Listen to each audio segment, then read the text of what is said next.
Hi, everybody, and welcome to the second episode, the second talk of our VAMP, Vanderbilt Modern Philosophy cycle on philosophy of nature. Today, I'm very proud to introduce Michael Kolodziej. I hope I'm not butchering that too much. From University of Chicago. Michael is a graduate student there, where he has a past at Kingston University in Paris, and he also had studied at Concordia University. His interests are exactly what we thought of when we started designing VAMP, because he is someone who's interested in late medieval philosophy and German idealism. So it's actually, the two extremes that we're trying to unite through modern philosophy. And without much further ado, I'm just going to give you the floor. All right, thank you. Yeah, thanks everybody for coming. Thanks for organizing this. So first of all, I'm going to share my screen. There is a PowerPoint. And then there is a handout that I sent to Emanuele, which, yeah, if you could send it around, it'd be great. It's not needed now. The handout is just the same thing as the slides, basically. But I just thought it'd be useful for discussion if people had all the quotes available. So yeah, no need to look at the handout during the presentation. All right, so I am going to be talking about, let me just rearrange my screen here. This is, okay. Sorry, slide. Okay, great. So I'm going to be talking about Hegel and his idea of the general type of the animal. And so basically what I'm going to be doing is discussing a kind of general thesis of Hegelian metaphysics, what's often called his conceptual realism. And I'm going to look in particular about one application of this thesis in zoology. And I'm going to look at a kind of popular way that this conceptual realism has been interpreted lately, give you some reasons for why I think it's maybe not such a great interpretation, and then give you an alternative proposal. Okay, so first of all, this issue of conceptual realism, how should we understand this? So I just gave you a quote here, which is pretty representative of these kinds of sections where Hegel talks about his conceptual realism. So I'm just going to read this out here. So this is from the Introduction to the Science of Logic. But if the truth of the matter is, as was already stated and is otherwise generally admitted, that the nature, the specific essence, that which is truly permanent and substantial in the manifold and accidentality of appearance and fleeting externalization is the concept of the thing, the universal which is present in it, just as there is present in each human being, although universally unique, a specific principle that makes him human, or in each individual animal, a specific principle that makes it animal.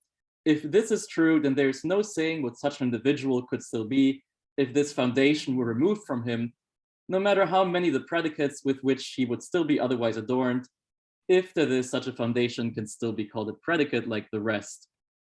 Right, so here Hegel seems to be saying that there's such a thing as a concept for each individual thing, which is permanent, substantial, which underlies the changes that the thing undergoes, and which in a certain way is even essential to our thinking of that very thing, right? If we take it away, we couldn't even say what thing we're still thinking about. So yeah, people have in recent days been really intent on trying to find a good explanation of this view, what it really amounts to, and trying to find arguments in Hegel for why he holds the view. And I think one kind of family of theses often proposed is this kind of natural kind essentialism interpretation of Hegel's conceptual realism. So here on this slide, I have on top a number of theses that are usually associated with this kind of interpretation. So in this view, the objective concept of an object is its natural kind. The objective concept defines which properties and powers and relations and so on the object necessarily has or ought to have. And then with respect to zoology, which I'll be focusing on here, the objective concept of an animal is a species.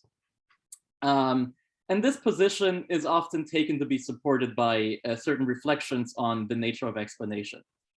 Now, so these views aren't like necessarily like it's possible to hold some of these views, but not others. So for example, like Robert Pipp in his recent book, I think does hold that the objective concept of an animal is a species, but he doesn't think that we get to this position by reflecting on explanation, right? But this is a family of views often found together nevertheless.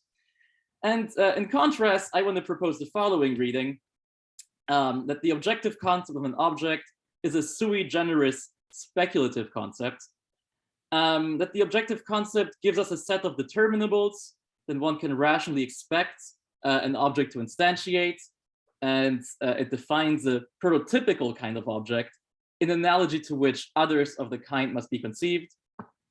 And now getting to our zoology part again, the objective concept of an animal is animal, so just the general type of the animal as announced in the title. And then I think that this position is not supported by arguments about explanation, but by arguments about, amongst other things, abduction. I'm not quite sure if I'm going to be able to get to that in this talk, but happy to talk about it in the Q&A. Okay. So what am I going to do? So first I'm going to explain what are natural kinds, what is natural kind essentialism, what is biological species essentialism, right? So what is this view? Why is this attributed to Hegel? So try to motivate this kind of common reading of Hegel a little bit. And then I'm going to get into what I think are problems with the view, both textual, right, some exegetical problems, but then also I want to say that it's not a particularly great view to hold. And I'm going to refer to some work in contemporary philosophy biology there. And then, I'm going to propose my alternative interpretation and point to some of its advantages. Okay, so first of all, what are natural kinds? So I got this lovely little quote from the Stanford Encyclopedia article. So a grouping of natural kinds is a grouping of natural objects or processes or powers, but let's focus on objects here, which reflects the structure of the natural world rather than the interests of human beings. Right, so usually we find this concept of natural kind in debates about realism and anti-realism about natural kinds. So debates about whether there is such a thing as, so to speak, with Plato, cutting nature at its joints, or whether all taxonomies merely reflect our interests, our presuppositions, our perspectives on the world, right? So whether the question here usually is whether there is such a thing as a division of nature into natural kinds. And then there's just a set of properties that is usually identified there by means of which the concept of natural kind is defined. So I kind of just picked the most important ones. There's obviously a lot of debate there how precisely we should think about this. But some of the important ones is that they appear in natural laws and scientific explanations. So if you think about an example, right, the periodic table of the elements in chemistry would be like a good example of a potential division of some domain of nature into natural kinds. And there we see that our elements of the periodic table do indeed appear in natural laws, right? We have chemical equations, and chemical equations seem like a good candidate for a natural law, right? Then natural kinds are supposed to support inductive inferences, so it's important to Quine's work on this issue, right? So somehow we're supposed to be justified in our inductive inferences as long as they're grounded in the unity of a natural kind. And then this is a more controversial property. They are not supposed to cut across one another. There's some debate here in the contemporary literature, and I'm going to get back to this. It's actually going to be important to us. So more on this in a second. Okay, so when we think about animal natural kinds, we have to kind of change these properties a little bit to make it even plausible that the animal kingdom has natural kinds, right? So we said earlier that natural kinds appear in natural laws. Well, maybe there aren't really natural laws about in zoology, right? So maybe we have to say that natural kinds there appear in true generic statements, right? That are generally true, but not true without exception, not universally true, right? You can say that generally dogs have 4 legs or something like that, right? Generically, dogs have 4 legs. Something else that's often said is that natural kinds should have some intrinsic properties in common. Now, it is I think, open to debate whether any groupings of the animal world will have intrinsic properties in common. I mean, some people say yes, some people say no. So instead, we should probably say that they should have intrinsic or relational properties in common. So if intrinsic, perhaps something like certain sequence of genes. If relational, perhaps something like a common ancestor population, right? So, you know, all dogs are dogs insofar as they are all descendants of, you know, our prehistoric Fido the first. And then it's sometimes said that natural kinds are supposed to be categorically distinct, right? So if you think about our chemical table of elements again, right? Each step represents just the addition of one proton, right? So there's discrete lines here. Right, so for animals, obviously that's not going to work, especially since they evolve. So there will be some vagueness here and smooth transitions between our kinds, right? So that's just how we should, I think, modify the concept to be sensibly applied to zoology. Okay, so now this cross-cutting business. So as I said, there is some debate whether we should have a prohibition on cross-cutting in our very definition of what a natural kind is. So let me just explain what cross-cutting is. Basically, the idea of cross-cutting is that two taxonomies are cross-cutting if their genera, families, orders, you know, if their taxa just yield different extensions. So can be made very clear using examples. So here, number one, I have two very simple taxonomic systems, right? According to the first one, I divide the natural world into mammals and non-mammals. According to my second taxonomic system here, I divide them into quadrupeds and bipeds. Well, we already see that these will be cross-cutting, right? Some mammals will be quadrupeds, some will be bipeds, some non-mammals will be quadrupeds, some will be bipeds. All right, so this is more of a toy example. We can easily also find real examples of this in our sciences. Right, so this is an example I took from an article by Henry, where he thinks about ways of dividing the parasites. So we can divide them into right, our parasitic classifications, endoparasites, ectoparasites, parasitoids, but also into our trophic classifications, i.e. like what they eat, and coprophagus, necrophagus, phytophagus, saprophytic, etc. So here, once again, if we consult our biology textbook, we will see that these are cross-cutting taxonomies. So I will include the prohibition on cross-cutting in the definition of natural kind for one simple reason, that is, it's the only definition of natural kind that's relevant to Hegel interpretation, right? Interpretation of Hegel in terms of natural kind essentialism always include this, and we will see why this is the case. It's for textual reasons. It's the only one that could be possibly relevant here, right? So we don't have to worry about these other forms of natural kind realism. Okay. So now we can finally get to the essentialism part of our natural kind essentialism, right? What does that mean? Well, it's usually a pair of theses. They could be held independently, but they're usually held conjointly. The first thesis is that natural kinds have essences, i.e. there are necessary and sufficient conditions of membership in that kind. And the second thesis is that individuals have essences, right? So if some individual belongs to a natural kind, it does so necessarily. So just to give some examples, right? So if dog is a natural kind, and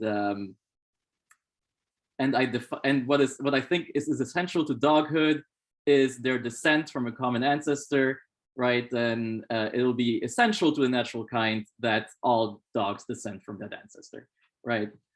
And mutatis, whatever mutandis on for genes, if you want to use your intrinsic properties here. And then for the individual essences, right? So just if dog is a natural kind and Fido is a dog, then Fido necessarily is a dog, right? So it's supposed to be necessary property of Fido. So yeah, this is kind of a common view in contemporary philosophy, stemming from the work of Kripke and Putnam. All right. So now, how is this supposed to apply to Hegel? So as I said, I think there are several authors who take this kind of direction in their Hegel interpretation. I here took over a formulation from Franz Knappig, just because I thought it's a very nice and precise way to formulate this natural kind essentialist interpretation of Hegel's conceptual realism. So it kind of divides into these two definitions. One about the inorganic domain and one about the domain of organic objects, living things. So briefly for the inorganic, there's a set D of dispositional properties, D1 to Dn, such that the following is true for every X. Necessarily, if X is an instance of C, where C is any natural kind, or the natural kind of X, I mean, X possesses every member of D, i.e. of the dispositional properties. Okay, I'm not going to get into too much explanation here because this is really not our topic. So the second one is the important one here for the organic world. So there's a set P of properties, P1 to Pn, such that the following is true for every X. Necessarily, if and only if X fully realizes C, i.e. if and only if X is a good C, it possesses every member of P, where C is a species of X. So why do we have to have this difference here in our formulation about the organic? Well, quite simply because individual animals can easily fail to instantiate properties otherwise thought of as characteristic of their taxon, right? So, think about three-legged dogs, right? We think of dogs as essentially having 4 legs, but there are three-legged dogs, right? So this is why we have to say here that every member of P will only be realized in the good cases, right? The cases we have the norm is instantiated.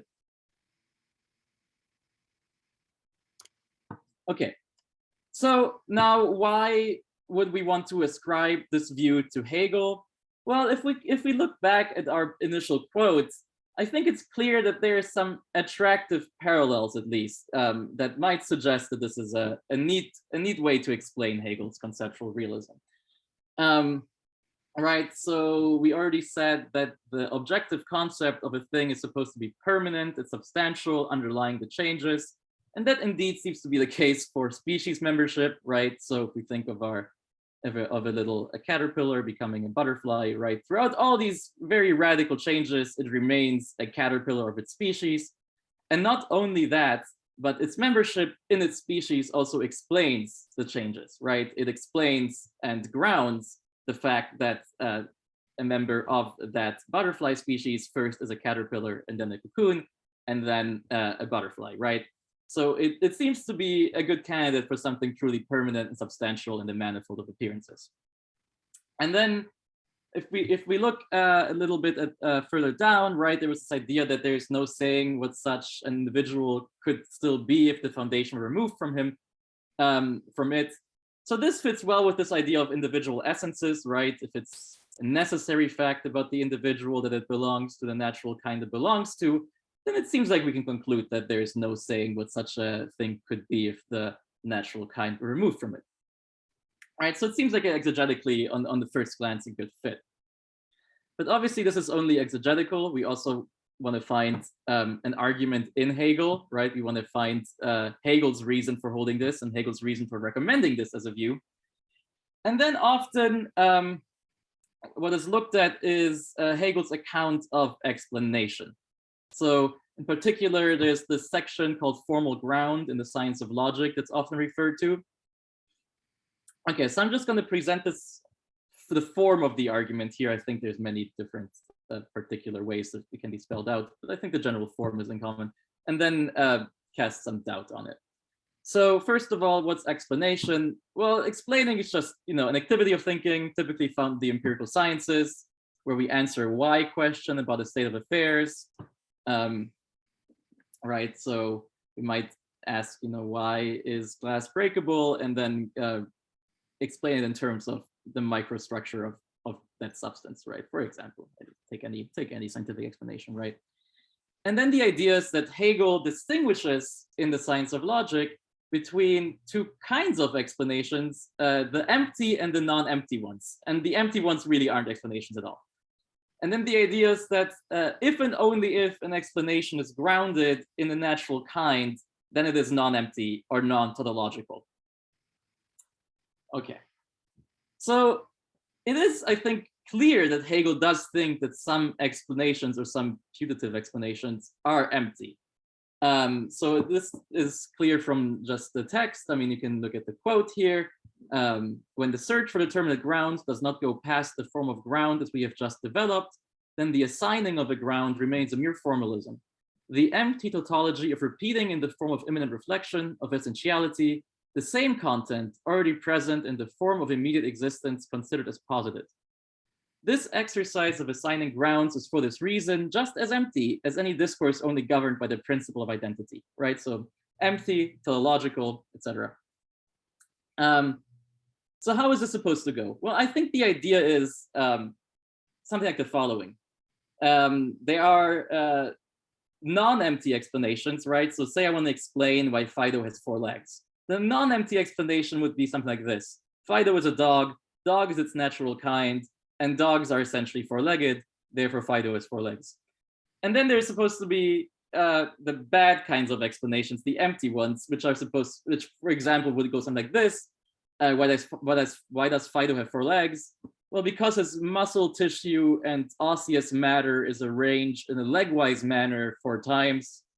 Or an alternative empty explanation here would be there were biochemical causal mechanisms which shaped the matter in a legwise way during gestation, right? So these do not in any obvious way refer to the natural kind of Fido. So these are supposed to be tautological or whatever one wants. So it's a kind of transcendental argument that is given, right? So we can give non-empty explanations. They're only possible if natural kinds are real, and therefore they're real.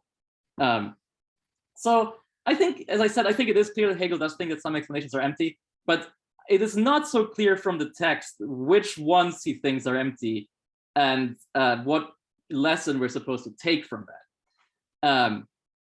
So in particular, I think that for Hegel, there are explanations in the sciences that are empty and tautological, but they're genuine explanations, right? So it's not a criticism to say that they're empty and tautological. It's just a feature of certain explanations that they have this character. Then I also think that Hegel thinks that there are empty explanations grounded in objective concepts. So he gives an example, we'll look at this in a second, of explaining the orbit of the planets around the sun. And this is both grounded in the objective concept of the planets and tautological and empty. And then also none of this actually gets us an argument against cross-cutting, right? So this would be something that would have to be added to this. Okay, so let's look at this first point here. I just have 3 quotes here from the section on formal ground where Hegel describes these tautological explanations. So I'm just going to read these. It says, the sciences, especially the physical sciences, are full of tautologies of this kind, which apparently constitute the prerogative of science. So by the way, I looked at the original here. The apparently is an addition by the translator. It doesn't actually appear in the text. So it should read, tautologies are in fact a prerogative of science, not apparently. Okay, the next one, these etiologies, which are the privilege of the sciences, are valued in ordinary life for what they are, tautological empty talk. And then he talks about the kind of tautological answer. He says, yet this kind of answer which is sanctioned in the sciences. So just on the level of language here, talking about prerogative, privilege, and sanction, to me doesn't seem like he's criticizing something. How I read this is rather he's restricting or limiting the appropriate domain of these kinds of explanations, right? Their appropriate domain is the physical sciences. This is where they're completely sanctioned. It's just that in philosophy and in ordinary life, we shouldn't allow such explanations, right? Okay. So this on that talk, empty but genuine explanations. And then let's think about this case of the planetary orbits a little bit. So here Hegel is giving us an example of a tautological empty explanation. So he says, for instance, the ground for the planets moving around the sun is given to be the reciprocal attractive force of the sun and the earth. So far as content goes, this says no more than what is contained in the phenomenon, namely that the movements of the 2 bodies are correlated, except that it is expressed in the form of a determination reflected into itself, that of force. If it is asked what kind of force this attractive force might be, the answer is that it is the force that makes the earth move around the sun. That is to say, it has exactly the same content as the existence for which it is supposed to be the ground. right? So here's the idea of like the explanans and the explanandum have the same content. I use the tautology. However, attractive force is part of the objective concept of matter for Hegel. So this is an explanation in terms of objective concepts, right? And yet it is empty.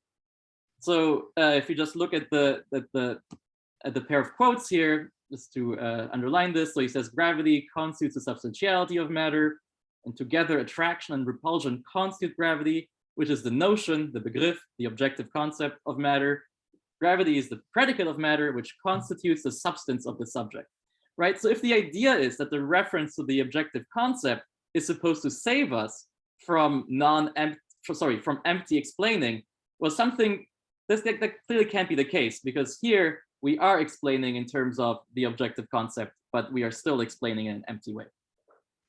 All right.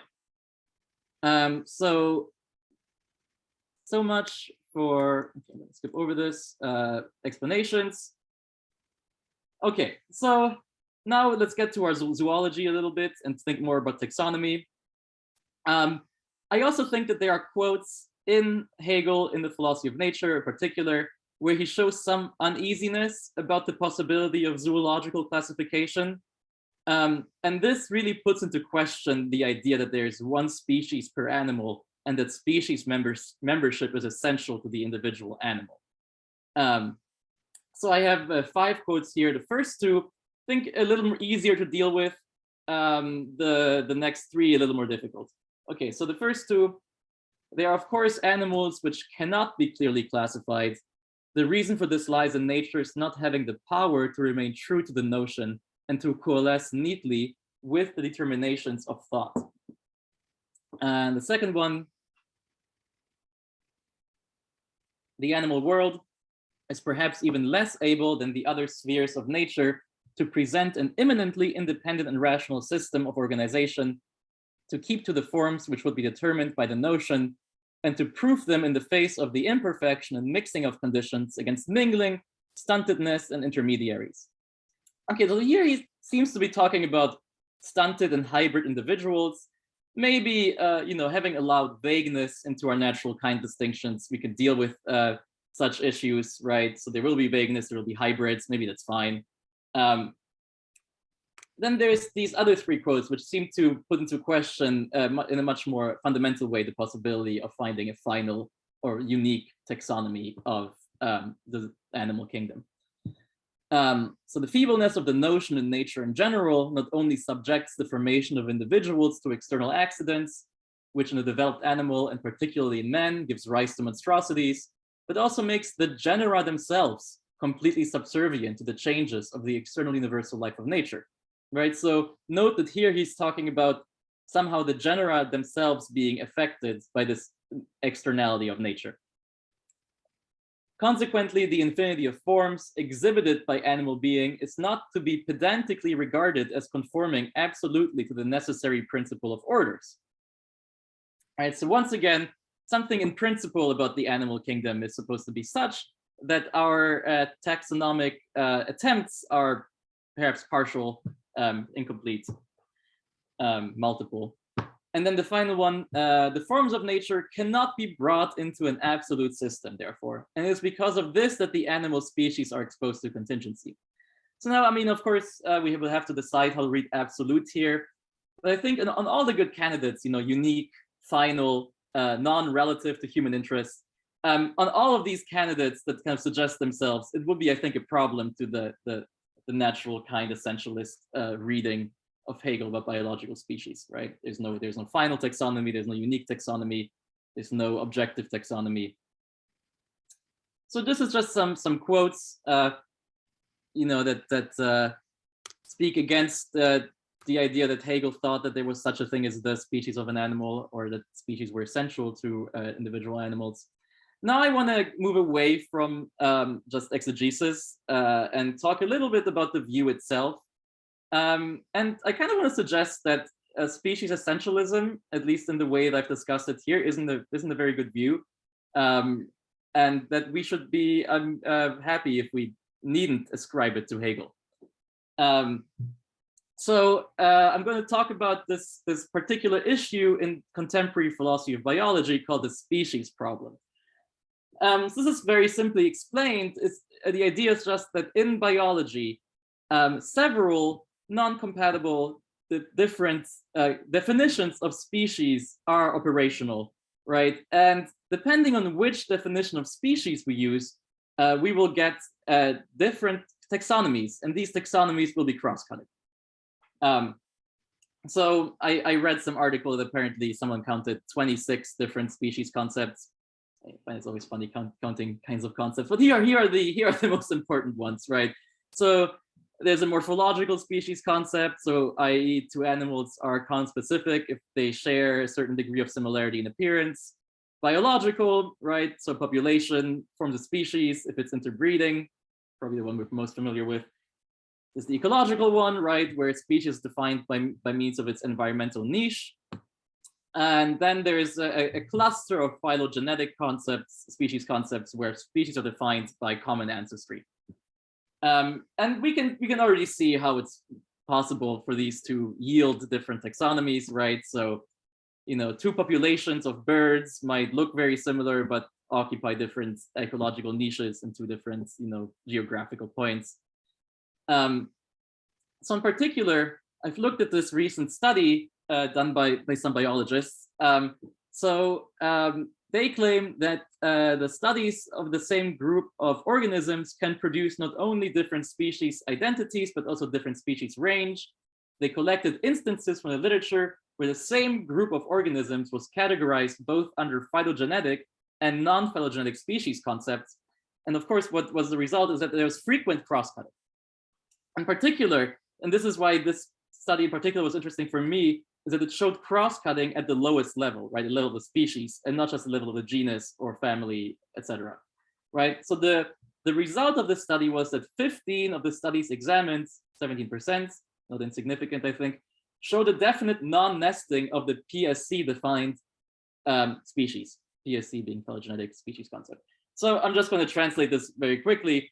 What they saw is that it was the case in 17% of cases that the same population, if it was once taxonomized using species concept S1, the result was that individual A and individual B, right, were conspecific, but using species concept S2, individual A and individual B were no longer conspecific, right? So the very borders of the species and how we group individuals into species change depending on what species concept we use. So all of this, so examples of this were like there were some whales and crows, and, you know, just regular old animals that we all know. You know, nothing too weird. So all of this suggests is that there's no such thing in our current biology, at least, as the species of an animal, right? So when we always have to ask the species of the animal according to which species concept. And this is, I think, a genuine problem for this species essentialism as a position, right? Species was supposed to give us some kind of objective grounds for explanations, supposed to be natural division, right? Not supposed to reflect our interests. And it seems here that our division, the division of animals and species, does reflect context of inquiry. Okay, so now I'm going to present my alternative view.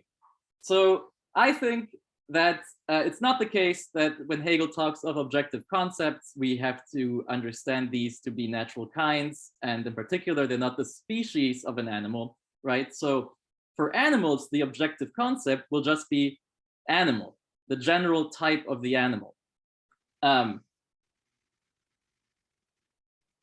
So here's just a couple of quotes where Hegel talks about this notion. So first, the universal type of the animal determined by the notion lies at the basis of the various forms and orders of animals. This type is exhibited by nature partly in the various stages of its development, from the simplest organization to the most perfect, in which nature is the instrument of spirit, and partly in the various circumstances and conditions of elemental nature. And then the second one, there's only one animal type, and all animal differences is merely a modification of it. So the second quote here is particularly interesting because it kind of parallels very nicely the idea that there's only one objective concept per object, right? So there's one animal type per animal. It's only one objective concept per object. Okay, so what is this concept? Here it is.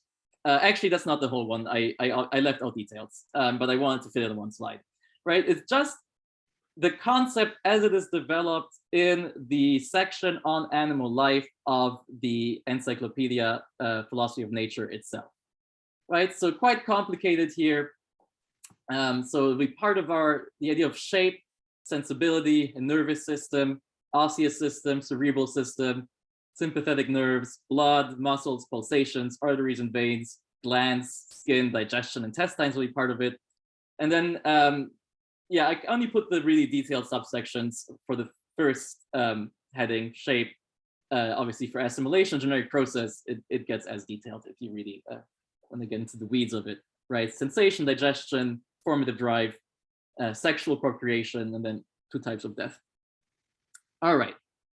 So just to make 2 notes here. So I already said earlier that I think that these objective concepts give us not properties of objects, but determinables.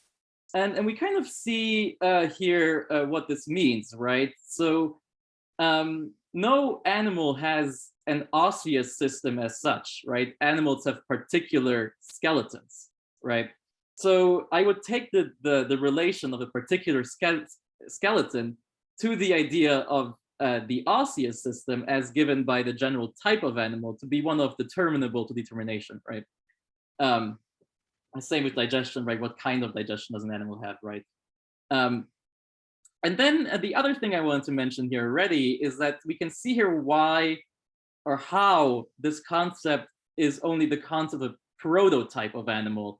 It's not a concept that gives us necessary and sufficient conditions of membership and an extension per se, right? So it's just not the case that all animals have pulsation or blood or arteries, right? Only prototypical animals have pulsation, arteries, etc., right? So this defines a prototype, a particular instance, a case which has a particularly central role in all of our reasoning about animals. More on this in a second. Okay, so then what kind of concept is this, right? And I think we can conclude very simply, very quickly here, this is not a concept of a natural kind. Well, why not? This concept, as it is explained here, does not appear in laws or true generic statements. So, for example, is the sentence animals reproduce sexually? As you can see here, under generic process, sexual reproduction is a part of this concept, right? So is the sentence animals reproduce sexually a true generic statement? Well, perhaps we would say yes, but I think Hegel would say no.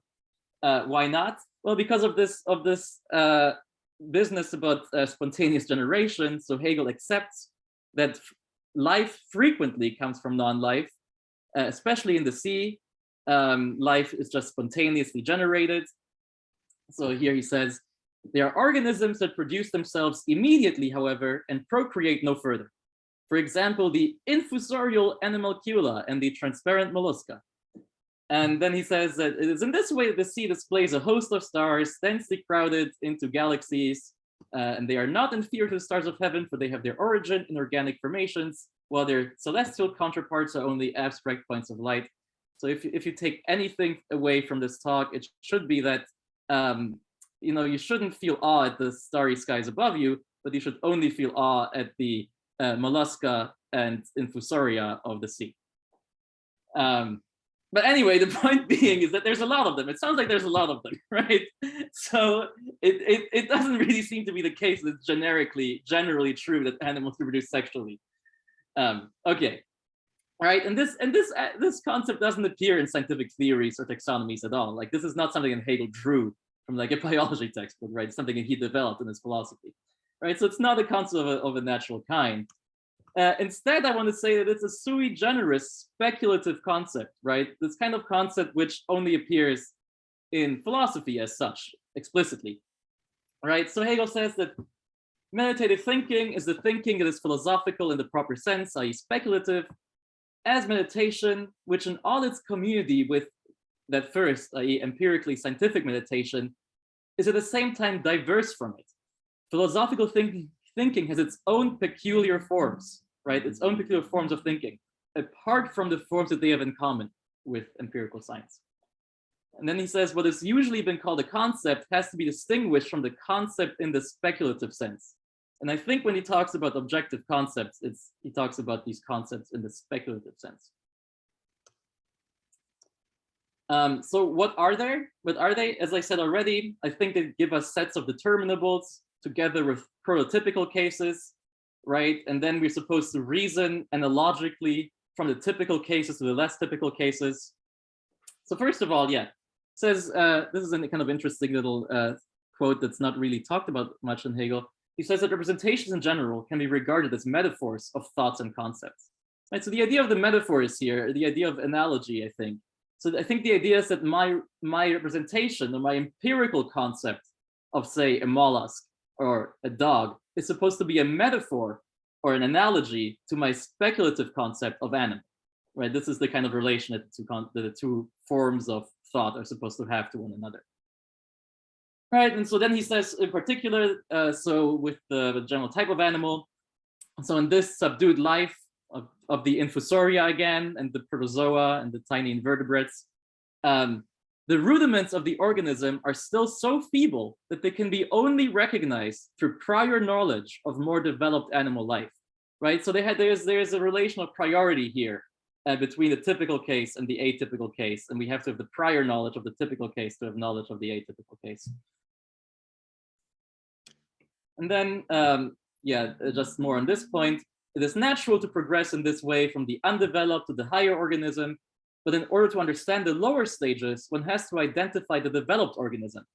For it is this that constitutes the measure or prototype of its less developed counterparts. As everything in it has reached its developed activity, it is clear that it is primarily from this developed organism that the undeveloped being is understood. All right.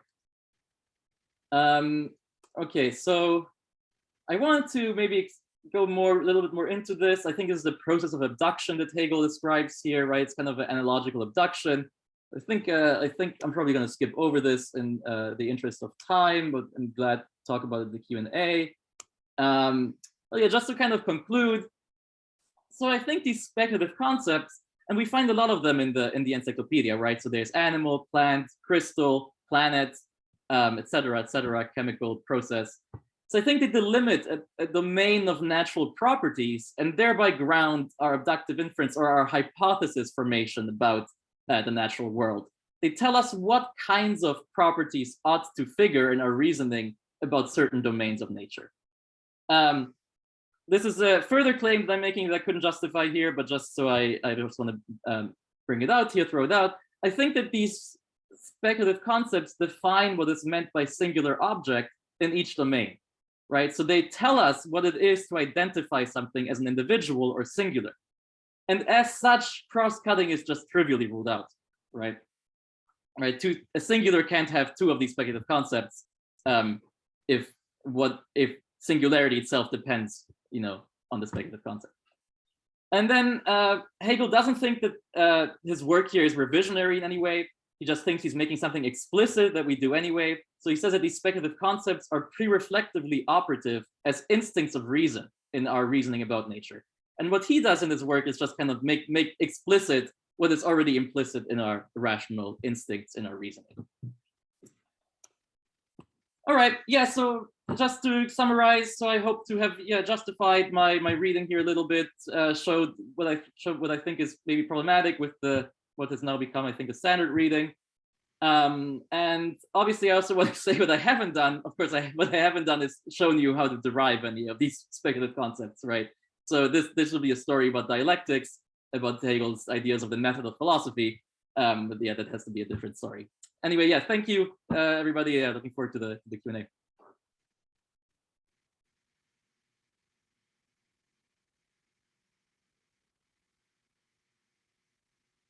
Thank you so much, Michael. Thank you so much. That was really interesting. And captivating. So I'm going to invite anyone who is comfortable with it to turn on the camera so that we can create, in some sense, an assembly, a symposium. And then, as Jacob has already done, but everyone who wants can either raise their hand using the function or just type a question in the chat, and I'll try to keep it smooth and moving. All right, so go ahead, Jake. Hey, Michael, good to see you. And thanks for this talk. I thought it was fantastic. And I think I agree with everything.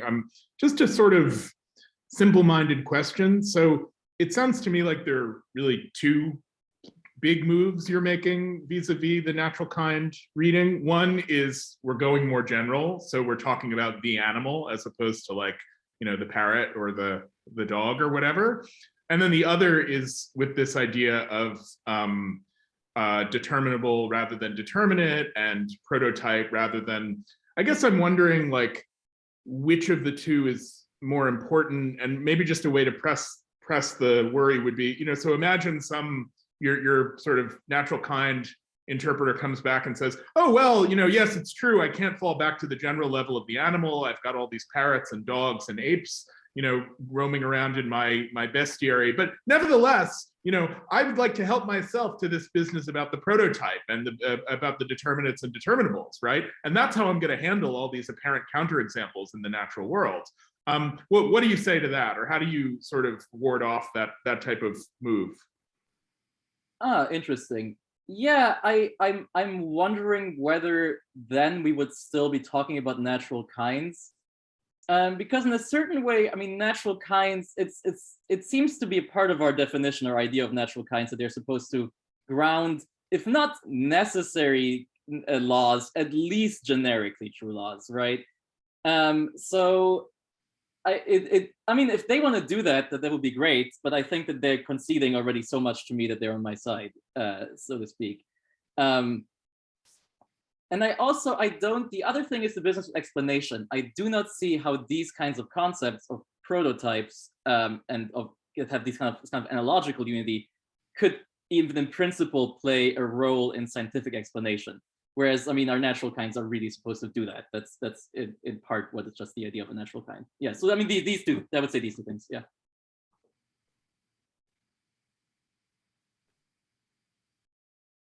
Hey, let's keep moving. Gilbert? Yeah, hi. Thank you. That was a very nice talk. I just have a clarificatory question. You referred to the figure 17%, where different concepts of species yield different results for, cases. But I was wondering exactly what that is. Is it saying that for any animal or plant, any pair of animals or plants, 17% of those will get different classifications by different species concepts? Oh, sorry, I should have been much clearer when I explained this. Yeah, so this was a meta study done by biologists about other biological work. So that's just like they had a sample of a certain number of studies, right? So they had a sample of a certain number of animal population. I think it was like 70, right? And then for each of these populations, there was two independent studies, one using one kind of species concept and one the other. And so it was 17% of the sample that they looked at, right? So it's not, I don't think it's supposed to be a claim about like generally about how this would generalize, right? It's just supposed to show something about our biological practice. Okay, so it was saying that 17% of 70 individuals would be classified differently according to different species concepts? In 17% of the populations looked at in this meta study, there was cross-cutting at the species level. This is what it's saying, right? So there's a higher percentage when we want to talk about cross-cutting in general. So there was, I think, well, I forget the number. There was a higher percentage of numbers where there was cross-cutting on the level of genera or family or order. But in 70%, it was in 70% of cases, it was the case that where animal A and animal B were conspecific under one species concept, they were non-conspecific under another species concept, right? So there was cross-cutting at the base level here. Yeah, I thought you just said it was 70 individuals. No, 70 studies, like 70 populations. Yeah. Okay. Sorry. Yeah, okay. Well, thank you for the clarification. I'm still surprised that it's only 17%. Seems like it's probably, I mean, it would be more like 99. But anyway, thank you. So by the way, this, yes, what wasn't included in the 17th, I should have just explained this better, empirical work here. So they didn't include in the 17% cases where there was non-overlapping differences in how species were divided. So if it was the case that under one species concept, species A gave a certain extension, and then under another, it was just like divided in two more species, that isn't included in the 70%, right? So 70% really only includes cases where there's the strong cross-cutting rather than further subdivisions or like freer subdivisions. Yeah, I should clarify that, yeah.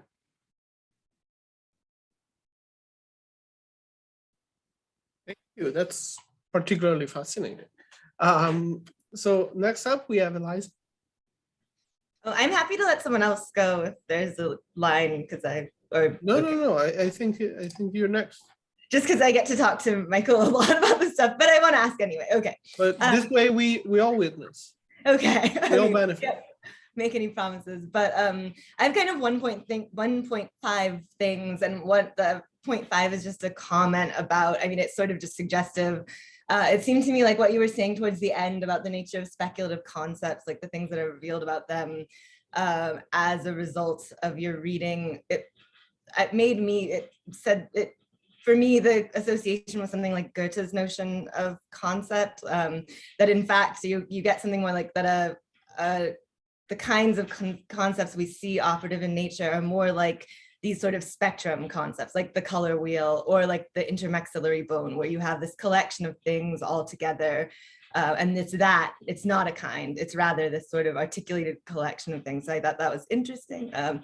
I just wanted to say it, but my actual question is about the part you didn't get to.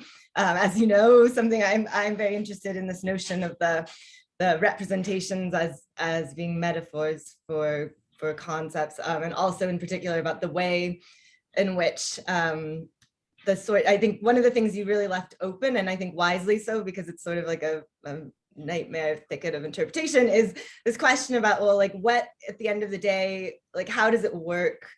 The place where the judgment of like scientific researchers coming into contact with nature, how you disentangle that from what we can actually say about nature metaphysically. Mm-hmm. And I wanted to push on that. I just wanted to hear more. I mean, I think it would be amenable to the way I'd like to read Hegel if we could say something like, yeah, like there's something almost entirely merely human about the way we see animals in nature. Like we see, it's almost like an analogy to artifacts. But then it seems to me like your reading wants to have more, there's still some kind of essence-y thing underlying. So I just wanted to hear more about that, how that works. Yeah. Great. I'm just gonna, oh no, I turned off my person. It's fine. So if you remember, I kind of take as the model of this reading Hegel's example of an analogical inference in the logic, right? So the idea is the Earth is inhabited, the moon is an Earth, therefore the moon is inhabited. So this is his instance of an analogical inference, and it's kind of a weird example because it seems like a bad analogy if you read it one way. But I think we should read another way where it isn't a bad analogy. Because usually Hegel, when he gives us examples of forms of reasoning, he doesn't give us the bad examples, he gives us the valid ones, right? Okay, so to think about it I think the wrong way to think about it is that Hegel concludes from some similarity between the moon and the Earth that we ought to ascribe the property of being inhabited to the moon. Here's how I think we should read it. based on our speculative concept of a heavenly body, we see that it is a good hypothesis to ascribe one of the pair, inhabited or uninhabited, to the moon, right? So it's about the right kind of formulation of hypothetical properties in our inquiry into nature. And I think this is really where the essency part comes in, right? So it kind of grounds and delimits the space of potential natural properties in our theorizing. So I think this can ultimately be applied to things like group problems. So if we think about Goodman's problem, why emeralds, but we shouldn't think that emeralds are group. So if we look at Hegel's concept of the crystal, I think we'll find an answer to that. But it can also be applied to concepts like, for example, why in our theorizing about animals, a concept like a property like ruminant would be a good property to appear in our theorizing, but a concept like has more than 1 gram of mass per cubic centimeter would not be.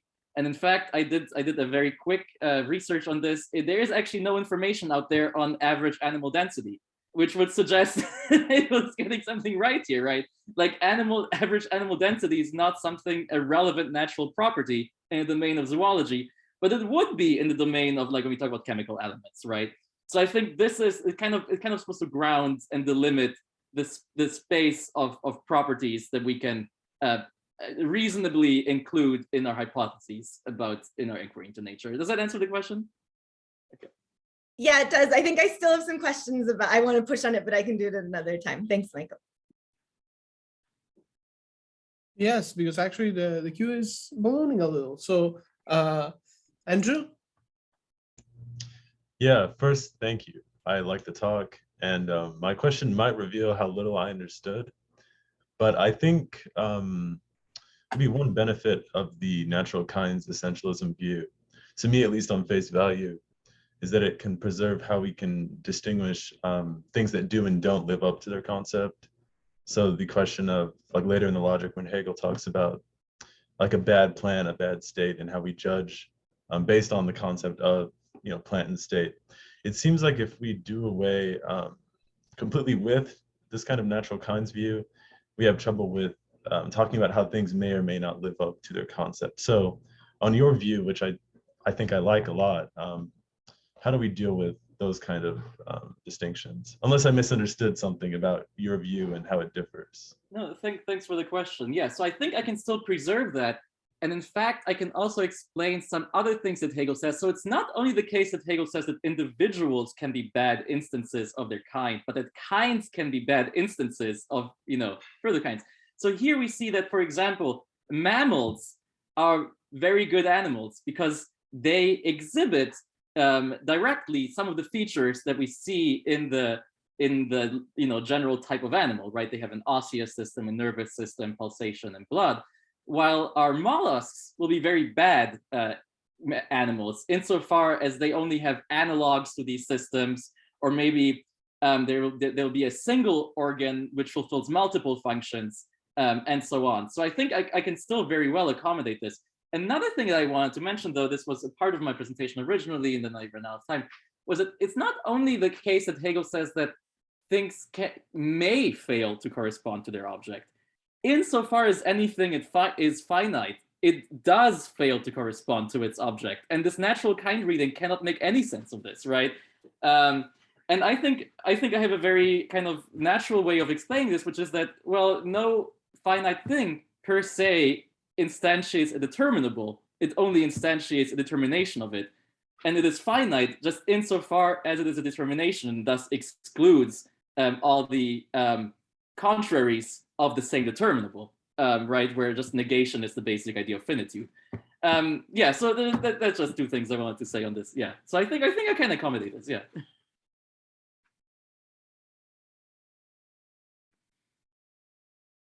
Andrew, I see you nodding, so I'm assuming you're satisfied, and I will pass the mic to Karen now. Thanks, Michael. So I have a question about the critical part of your paper and then sort of the positive side of your paper. I mean, I think I agree with everything you said about your criticism of the natural kinds view, but it's not entirely clear to me that some of the people that you cited, or, I'll just take, for example, people like Stern or Kreiness, that they actually hold the natural kinds view that you're criticizing, right? So I came in late, and I'm sorry for that. So I could have missed something, but especially when you define that, okay, a concept of animal natural kinds means that there's a set of, in terms of necessary and sufficient conditions, or that there's an essential set of properties. It's not clear to me that that's not a view they're attributing to Hegel. So even though I agree with you that view is both, it's untenable, it's not a good reading of Hegel, that's not how I'm reading what they're saying. Especially, I'll just take Stern when he talks about something like his understanding of a substantial concept is more along the lines of a concrete universal, right? Which has something to do with the relationship between an individual and how it manifests or expresses its kind, rather than about anything to do with properties. So that's just the first part about the critical view. I think I completely agree with you that the view itself is problematic, as you say, and Hegel definitely doesn't hold it, but I don't think that that's exactly what people like Kreiness and Stern and maybe even Knopik are arguing for. About your positive view that we should instead think of these as sui generis speculative concepts, I guess one question, and this idea of determinable, so that you want to say that they're not sets of properties, but sets of determinables. One thought I had was that why not, it seems to me that Hegel consistently thinks about, so when he defines the animal in terms of shape or assimilation, or they're processes, right? They actually are, I say essential. I don't know if there are exceptions so even though I don't want to talk in terms of necessary and sufficient conditions, it's not clear to me that there's going to be any case of an animal that doesn't participate in processes of shape, assimilation, or a genus process. So I guess, sorry, I'm going to put that in terms of originally I had more of a question about, so you gave us all this interesting information about species and how both in phil biology, how basically there's no settled view about what a species is, and that there's just no clear way of defining these boundaries. But it seems that something about the species or the Gattungsprozess is an essential part of how Hegel understands an animal. So I guess I wanted you to bring it back, ask what is then the role of the species in the animal concept for you, given that despite the fact that there's no settled empirical view about what a species is, it's clear that Hegel thinks that the species process is an essential part of what it is to be an animal. So how would you sort of reincorporate that into your view? Okay, great. Thanks for the questions. So the first one, absolutely agree. I didn't mean to try to give like knockdown arguments against anyone in particular. I kind of just wanted to present a family of views and kind of like give reasons why we might have problems with them. So I mean, I can see that maybe there are variations on the views where some of my arguments don't quite apply. But I think, well, we have to look at the books. I think Kreiness, he does just say it's the concept is the species. I think I have a quote that just says that. For organisms, at least. Right, but he doesn't think of species in terms of, it's not about what constitutes a species is not about necessary and sufficient conditions, or it's not about properties, is what I mean. Oh, interesting. So your critique of, yeah, sorry. Sorry, I would have thought that he would have a relational property view of species where they're defined by common descent, because his idea of teleology is, well, yeah, we're getting into weeds here, book that we don't have in front of us. But no, I totally admit, I don't take myself to have argued conclusively against anybody in particular. I just want to, I guess, motivate my own suggestion. Yeah, people can defend themselves, obviously. And then, sorry, the second question was on the role of reproduction. Yeah, so I do think that reproduction plays an essential part of Hegel's conception of the generic type of animal, right? It's just not the case that a reproductive community itself is the one essential feature by which we ought to group animals into taxa, right? So yeah, of course, reproduction is an essential, just like the bone structure of an animal is an essential part, so is reproduction. But I don't think that Hegel wants to privilege this as a method of taxonomy. Is that an answer to what you asked? Yeah, I think so. I mean, I agree with you that it's not about taxonomy. But then I guess, so my positive question was just about then how do you interpret the significance? It's clear that he does seem to give a very significant role to this idea of a species or a Gattungsprozess, however you want to translate. Yeah. And so even if we don't want to interpret that along, right, taxonomy, what he's referring to is not, our concept of species, in the tree, but nonetheless, it seems to play a central role. So how would you reincorporate that? Yeah, so And there's what a if you reject the view of species that you don't like. Thanks. Yeah. So there's a certain I think principle in Hegel's philosophy of nature, which is that conceptual differences are also exhibited as real differences. Like mere conceptual differences are also become different systems, different organs, different objects in nature. So there is some sense in which this general type of animal, as the space of determinabilities, has to come to exist as such in the natural world. And I think this idea of the keim, the germ, right? He calls it the species in itself. This plays the role of that, right? So I think this is why it's so central. It's because this speculative concept also has to come into existence as such in itself, qua pure potential as a separately existing object. So I think this is why particularly this notion of the keim is so central. Yeah.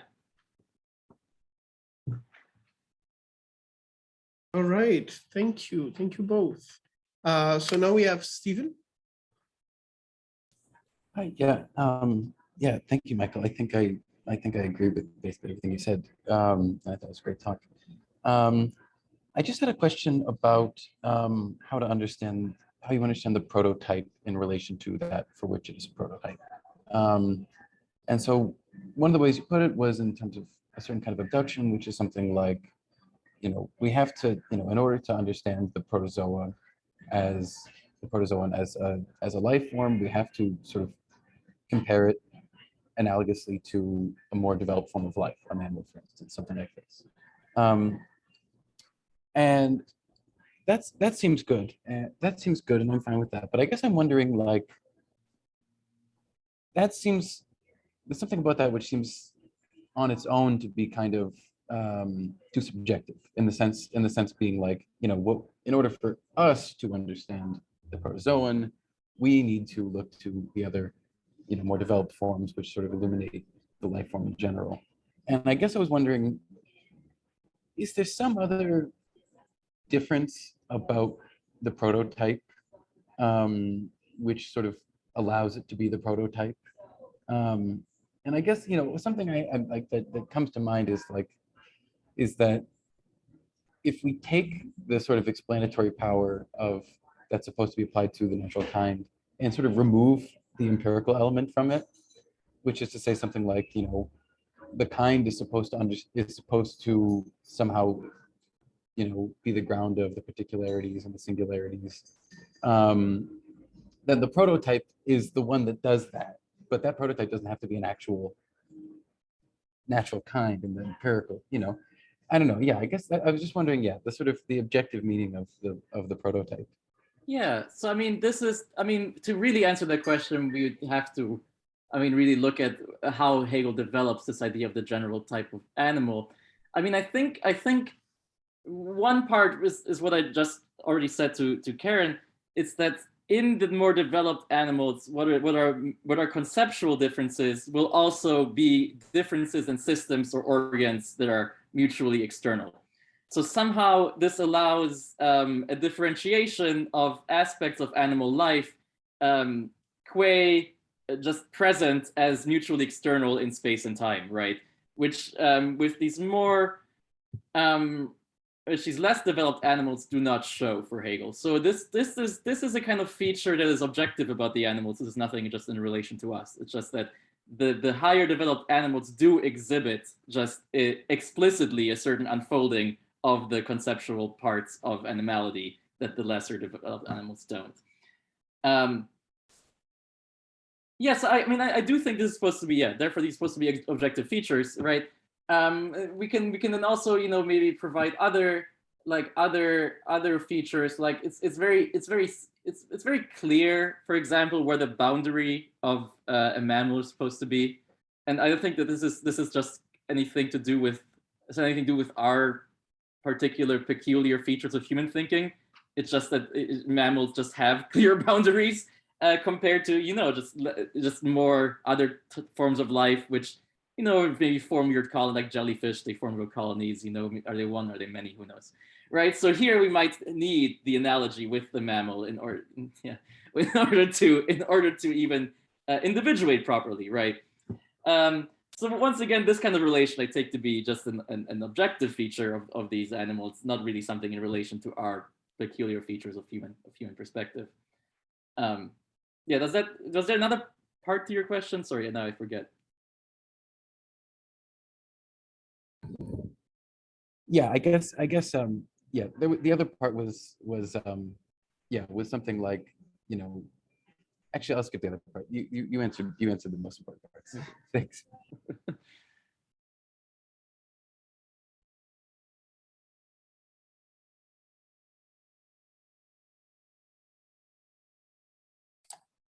Eliza. Maybe I just wanted to stir some trouble if there's no other people in the queue. I don't think I was totally satisfied with your answer to Karen's question about the genus process. And I would like to hear more about, I want to understand how, I guess it seemed to me she was pressing to say something like, or not the genus, the Gatting's process, just that you somehow, you and the philosophers of biology are talking past each other in your notions of species, that Hegel just has this other idea that isn't doing the same work that species is meant to be doing in philosophy of biology, and that then you should have a story about how that fits with your understanding of the type of animal. So I guess I just want to know more about how that works, and what I want to hear more. That's all. Great. Okay, so yeah, I can say something good, definitely. So if there is another notion of species operative in Hegel, I mean, so the kind of presupposition I think that I was starting with was that the alternative reading makes this strong connection of the idea of the objective concept, empirical explanations, and science, right? Like natural kinds. And then so once we kind of say that, well, there's a different species concept operative in Hegel, well, then we're already moving away from our empirical practices, and we're already moving away from scientific practices. This will be already something sui generis philosophical. So I think I would be just happy with that. It sounds like they're moving in my direction, when they're doing that, right? So we're already, but then I would just like to know, well, then what is this concept of species? How do we arrive there? It seems like an answer to that question will get you to speculative concepts.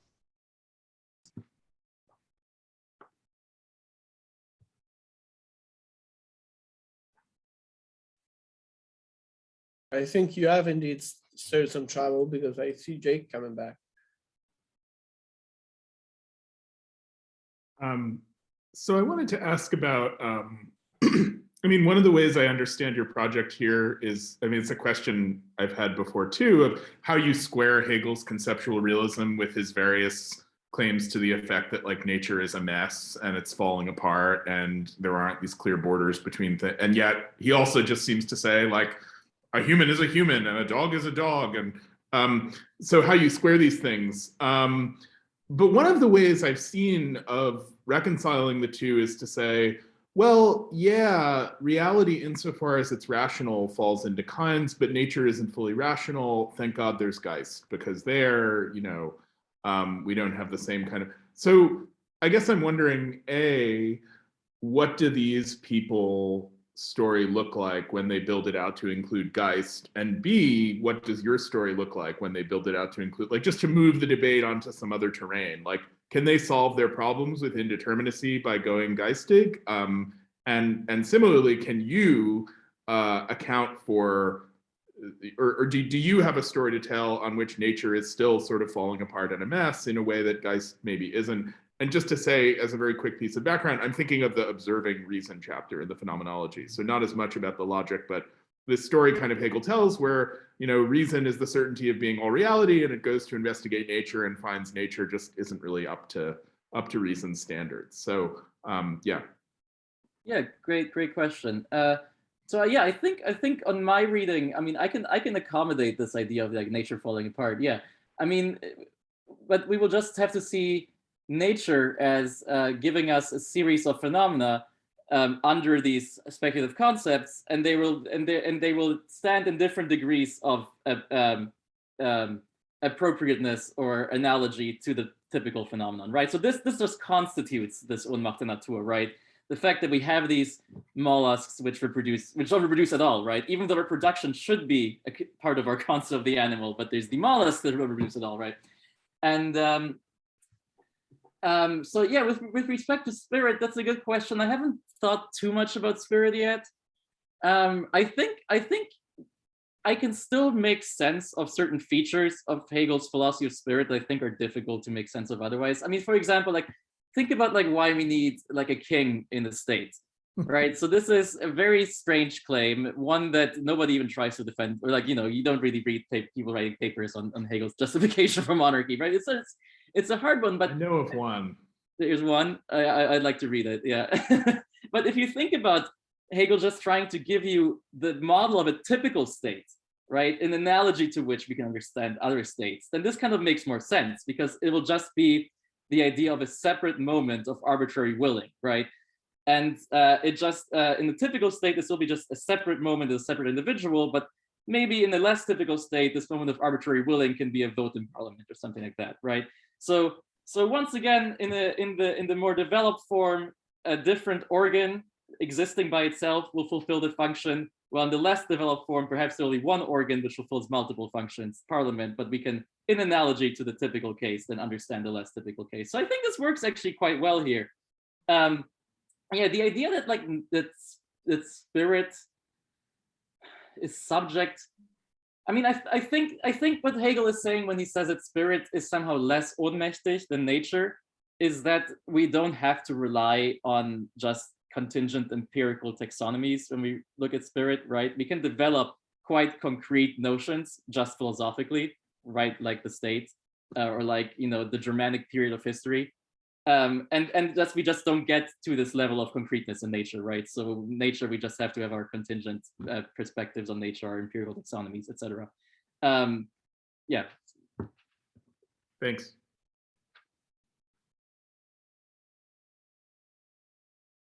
So we have the final comeback, which is I don't have to come back. Oh, no, please. It was just something that Eliza said. So maybe I would also want to, I would resist like saying that there's one scientific approach to species, right? Because what the function of a species concept is going to be very different if you're talking about molecular biology versus if you're a cognitive ethologist, where actually the species concept, so not a non-scientific or it's not a speculative concept of the species, it's still empirical, but it allows for all kinds of, not just vagueness, but it includes sort of an understanding of, the social life of some animal community in a way that, right, if you're talking about a species concept, doing something different.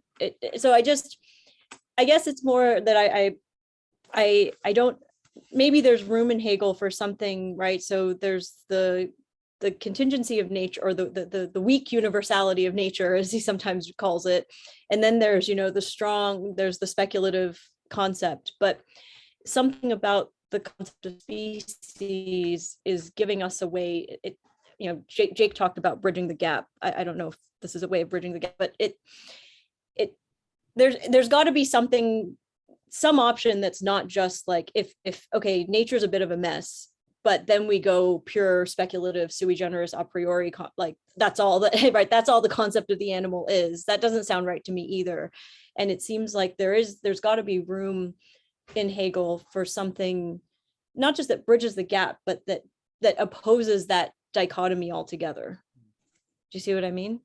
Yeah, I mean, so as a response to the first part, I just want to say that, yeah, I didn't mean to suggest that the interbreeding or reproductive notion of species is non-scientific or something. I just want to suggest that the privileging of it, the philosophical privileging of it, isn't reflected in scientific practice, right? Biologists don't think that it's any better or worse than any of the other species concepts that we use, right? It's not the species concept we reduce others to. It's just one amongst many, right? So then the question is, well, why then do we privilege this one in our philosophy? I mean, maybe there's a story to be told. We'll have to tell a story is what I meant basically. Yeah, I mean, and the idea that, I mean, I guess I don't see the problem with saying that there's speculative concepts and then there's just empirical science. I mean, so I think philosophy of nature just defines the domain of nature. And then there's all these different practices of science and of coming to know nature that we perform just empirically using different presuppositions, different contexts of inquiry, right? And these don't have to yield the same taxonomies. I think I'm fine with having this mess down there, and then just the higher order objective concepts that we get at speculatively. I guess I just don't see the force of trying to reconcile these, or why we want to reconcile these things. Yeah, I don't know.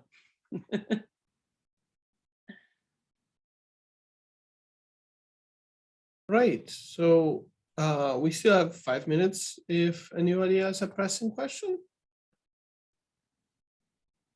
Hey, failing that, I'm going to thank Michael again for being a great sport and for his great presentation. I'm going to remind you all that our next presentation is going to be on March 2nd, and we're going to have a presentation on Spinoza by Ryan Albert Foster. And with that, I wish you a great week. Goodbye. Thank you, everybody.